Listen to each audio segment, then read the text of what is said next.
You are listening to the Final Say radio show, a Rappaport Media production, with your host Brett Rappaport and co-host John Rappaport. So, ladies and gentlemen, without further ado, I wanted to introduce our first guest, Gordon Chang. Gordon is a Stanford professor, a good friend of the Final Say radio program, and a frequent contributor to Forbes.com. Gordon, welcome to the Final Say radio program. Thank you so much. Well, you have just John here today, but I think Brett is going to be trying to join us. Brett, usually I'm the one traveling away from the studio and out and about conducting business, but today it was Brett's time. Well, boy, where do we start? It's always there's always so many things to do. There's so much news right now. You have North Korea threatening to start Armageddon, and you have the Security Council resolutions. You have the preemptive nuclear war. You know, it just doesn't stop here, and this unfortunately is the problem right now with North Korea on the loose. You know, Gordon, I find that this just. You know, you go to bed at night and you wake up in the morning and you somehow just wish you would see different news. But when you look, and every day it seems like the president is still out there playing campaigner in chief. He seems to be spending more time and more effort just taking the community activist mentality to a national level. But when you look around and you see, how do we avoid? We have not only China, who's been a strong supporter, of course, of North Korea, and you just have to call it what it is. China are the ones who enabled North Korea to get the bomb, but have not our actions or lack thereof in dealing with North Korea really provided Iran with the perfect blueprint themselves for how to get the bomb? And I'm not talking the technical blueprint; I'm talking the perfect political blueprint. Well, you know, you're absolutely right, because Iranian diplomats would always ask the question of Americans, how is Washington going to deal with North Korea? And the reason is because they realized that was the template. And if we were going to basically allow North Korea to get the bomb, which we did, then the Iranians felt that they had a big green light for their own nuclear ambitions. So this really has been a problem. And it's not just been, you talk about the blueprints. Well, the North Koreans have been supplying technical assistance to the Iranians. They have reportedly also supplied processed uranium. And, of course, the North Koreans have been selling the Iranians long-range three-stage ballistic missiles. So this has been a joint partnership between Iran and North Korea more than a decade, where the Iranians supply the money and the North Koreans provide the technology. Now, there was a set of sanctions that was just approved, quote-unquote, tough sanctions on North Korea. But the fact that China co-drafted these sanctions with the U.S., I find rather interesting. Do you consider that to be good news, something maybe we should celebrate, or is it actually a reason to be completely suspect about the sanctions in the first place? Well, it is a reason, I think, to be suspect, unfortunately. These sanctions are not as strong as they need to be. I think that they actually could work if all the nations enforce them. The real problem is that China has completely ignored and busted sanctions in the past. We know this because from last April 15th, the big military parade in Pyongyang, the North Koreans showed off 6 Chinese missile launchers. And those were supplied to North Korea in absolute violation of prior Security Council resolutions. If the Chinese were to enforce the resolutions that were adopted today, that would be a good thing. But I don't think that there's any indication right now that they will.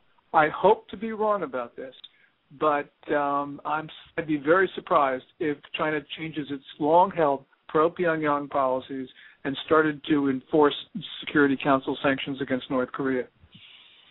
Well, I tend to agree with you for lack of having evidence to the contrary.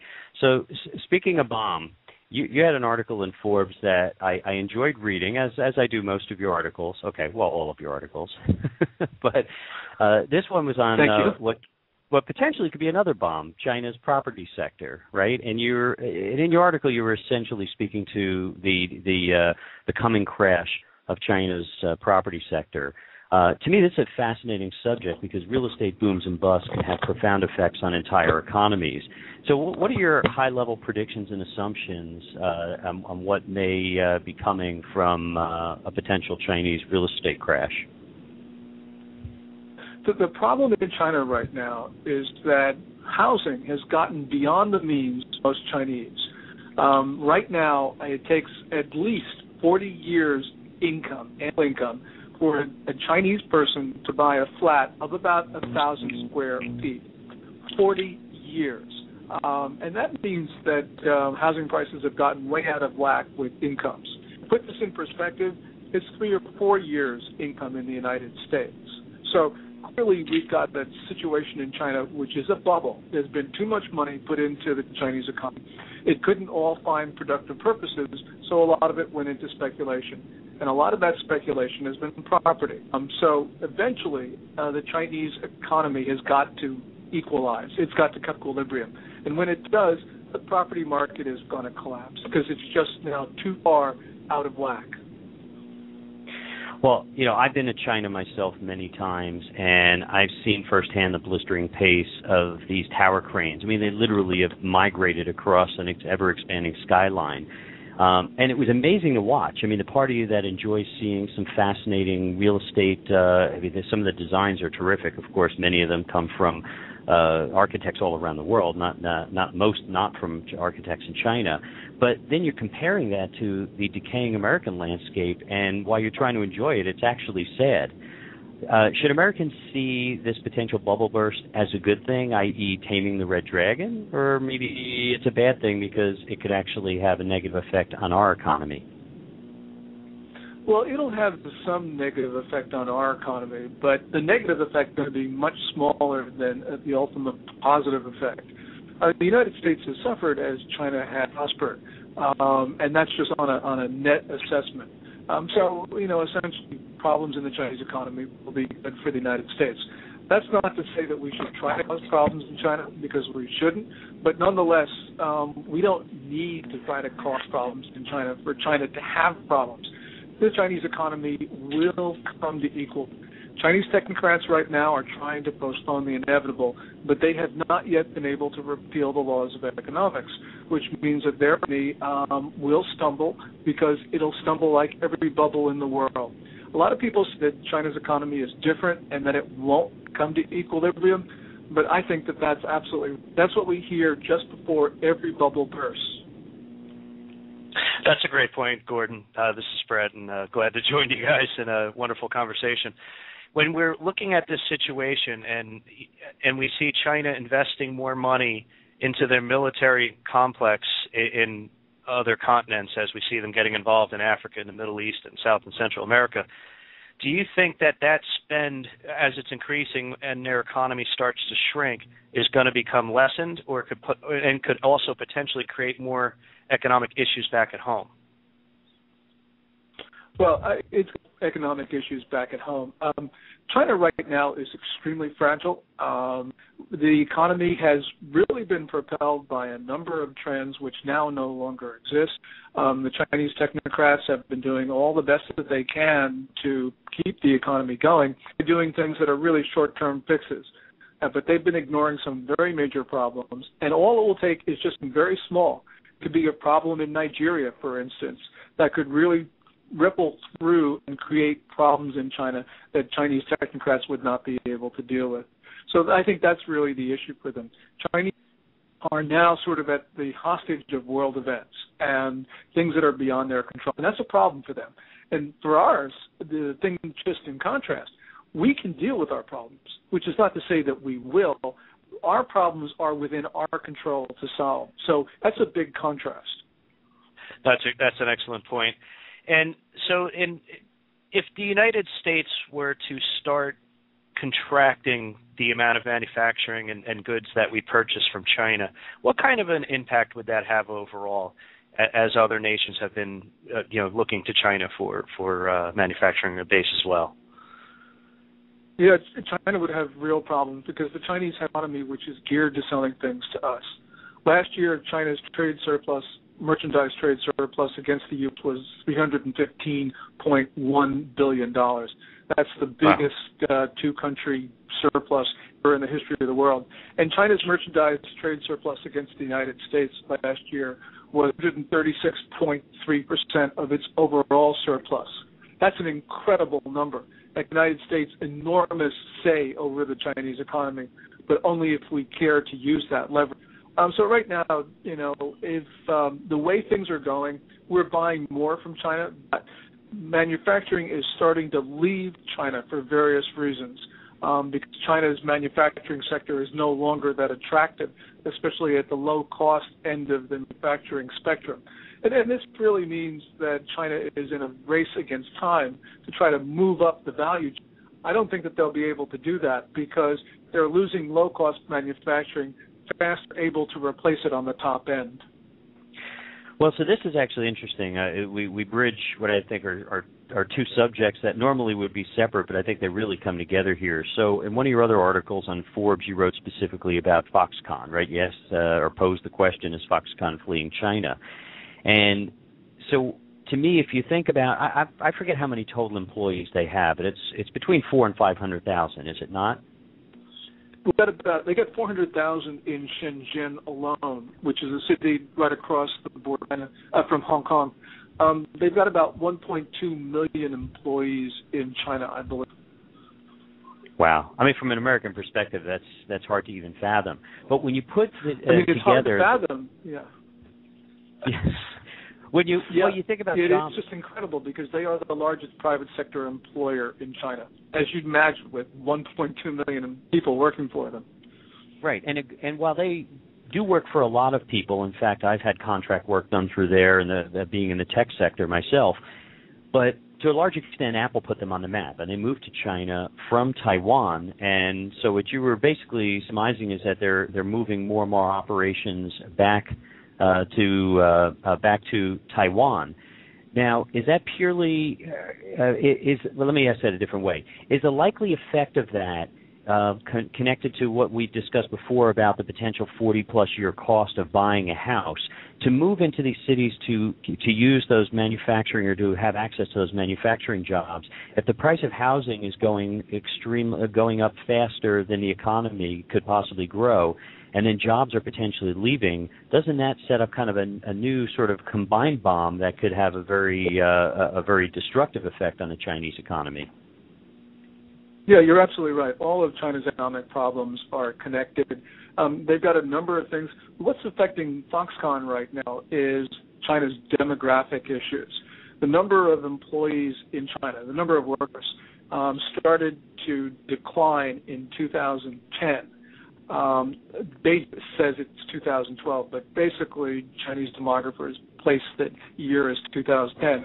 That's 6 years before China's official demographers in Beijing said that it would. So we've got the acceleration of population trends. Now, this makes it very hard for an economy to really prosper if you have your workforce declining, because your workforce is one of the major factors propelling an economy forward. Matter of fact, China boomed when it was benefit from its demographic dividend, which is this extraordinary bulge in the workforce. This is affecting Foxconn. They need to move to places further inland in China in order to assure a supply of workers. And that shows you there's a real problem for Chinese manufacturing right now. You got that at the same time. You mentioned the property bubble. You put this all together, and it's a very toxic brew. Gordon, are there other countries in Asia that are able to handle the manufacturing that's done in the high-tech industry in China, besides South Korea and Japan? And also, John and I had attended the tech conference in Las Vegas, and we noticed a substantial amount of Chinese companies selling TVs and appliances and all the things that you see from the South Koreans, the Americans, the Japanese, and all the other players. Are they going to make substantial inroads in America in those markets? They may for a little while, but I think the problem with China right now is because of, and you talked about problems being connected, problem for the Chinese economy right now in manufacturing is that Beijing has been taking on its neighbors, causing friction in the neighborhood. And that has made China to be an unreliable member of global supply chains. And that's why you have Japanese companies rethinking their manufacturing in China and now starting to move it elsewhere in Asia. When a country makes itself an unreliable supply chain member, really bad things to happen. And this is really a function of China trying to use its economic clout to obtain geopolitical goals. And so people, businessmen now look around this and say, well, I can deal with maybe a higher wage paid to Chinese workers, but I can't deal with a shutdown because Beijing is unhappy with the United States. Beijing is really upset at the Japanese. This is a real problem for China, and it's going to get worse and worse as Beijing becomes more belligerent. So the answer is, I think long term, China will not be able to fully exploit its advantages in things like high value consumer products like televisions. Yeah, Gordon, I tend to agree. I hope you're right.